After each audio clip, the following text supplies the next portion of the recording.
A little sip of water.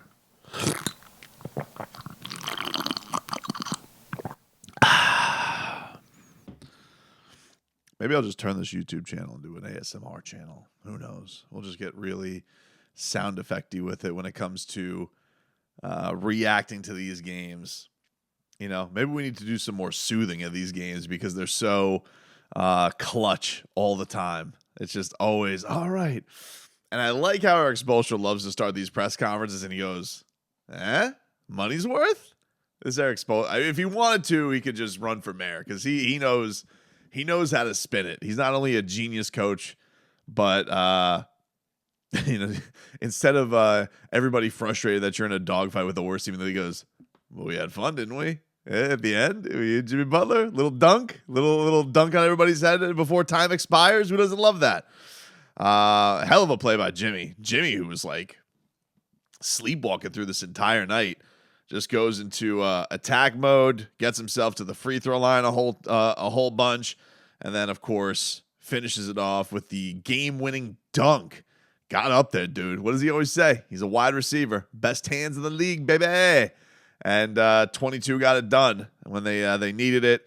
It was their big three. Jimmy came through late for most of the part. For most of that game, it was Tyler and Bam. Tyler needed a game like this in a big way, and ain't nothing wrong with a little slump buster. Whatever it takes, the great Warren Cromartie, if you guys don't know, the Crow, aka the Crow, big baseball talk show host down here in South Florida. Played for the Expos, was a hero in Japanese baseball, but he'd always just say, "Listen, when you're in a slump, you need a real big woman, but you can't tell nobody." And so, you got to do whatever you got to do to get yourself right. And Tyler Hero, his slump buster tonight was the Rockets. He loves playing against the Rockets. He lights their ass up all the time. I think he had his 40 plus on him earlier this year. And, he has been really, I think, needed a jolt of a game where not only does he put up a lot of points, but he had a really big night from downtown. He was 5 of 10. Last time Tyler gave you 5 3-pointers was right at the beginning of January. Needed this. Most points he scored in a long time. Hasn't been over 30 in his last 20 games. When is the last time he scored 30 points? 30. Last time he scored 30 points in the middle of the summer. Got it. 3, 2, 1. In fact, the last time that he had 30 was, remember, he had those back-to-back games against the Rockets and the Thunder where he had 35 points against the Thunder and 41 against OKC. So really, really needed this one, I think, from his standpoint. Nearly had a triple-double, 31, 9, and 8. They need him, man. They need a jolt from Tyler Hero. They need to be able to rely on Tyler Hero to be that third guy between Jimmy and Bam. I think Jimmy and Bam, though Jimmy didn't have a good night up until deciding to wake up in the last 3 minutes of that game to take this one home. Look, plenty of nights, I don't know how many games I've seen, a star player go and bail you out of a bad situation. That's what a star is supposed to do. So Jimmy went and took care of business for the Heat to rack this one up, get themselves back to 6 games over 500. Going to take on the Orlando Magic tomorrow night. It's going to be fascinating to see, will he play in that game? Because they're already shorthanded. No Vic, no Kyle.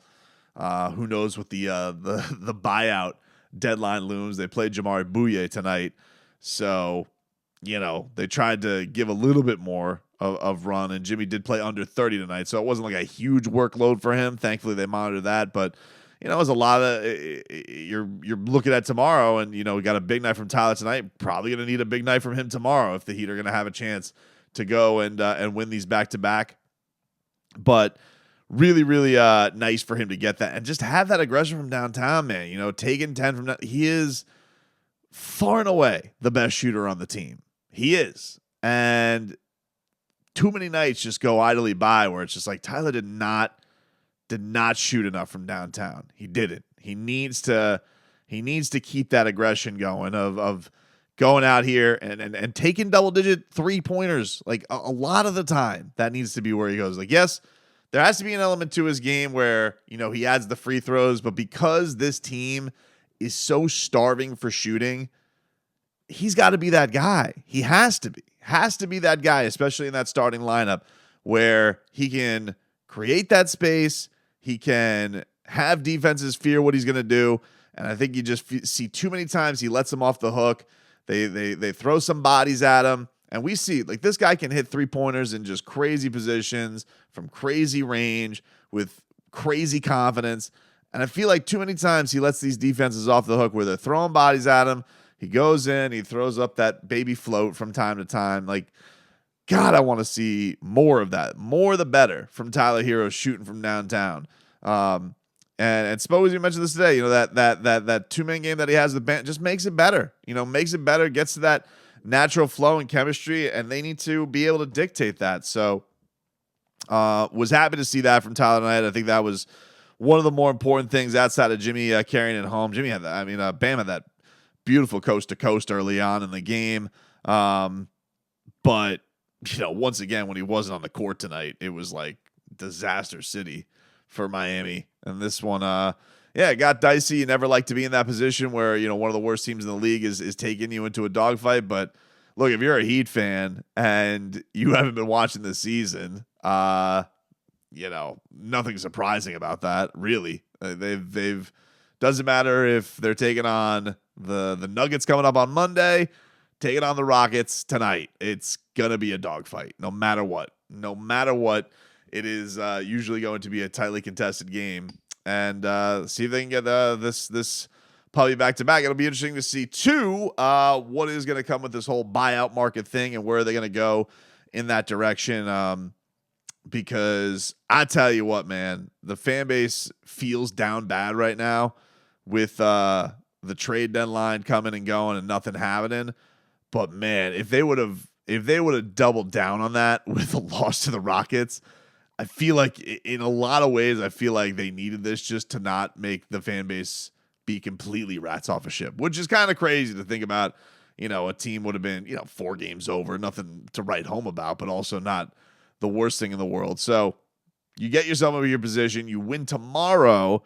If you win tomorrow, you'll be 7 over. It's the best mark you've had all year going into what could be a nice little showcase against Denver, assuming people play, how this NBA. I hate to even do that because I feel like I've done too many videos, too many radio segments. Oh, I can't wait for this to be the test. And like Jokic is out or Murray's out or whoever isn't playing for the Heat. And you just don't get that same feel. So I don't even want to count my chickens when it comes to that. But as far as getting this win tonight, needed it because woof. It's been a slow crawl. I'll do another video coming on up. Well, I want to talk about what's the fodder that's out there with the buyout market for Miami Heat because obviously doing nothing at the deadline, but could be getting a former MVP into the fold. And what the hell does that mean for everything? What does that mean for Kyle Lowry and Russell Westbrook being here? What does that mean for this entire rotation? Is he going to start? Is he coming off the bench? What the hell is going to go on? So, we'll get into that at another time, and so you guys get into that, but needed this one, dude.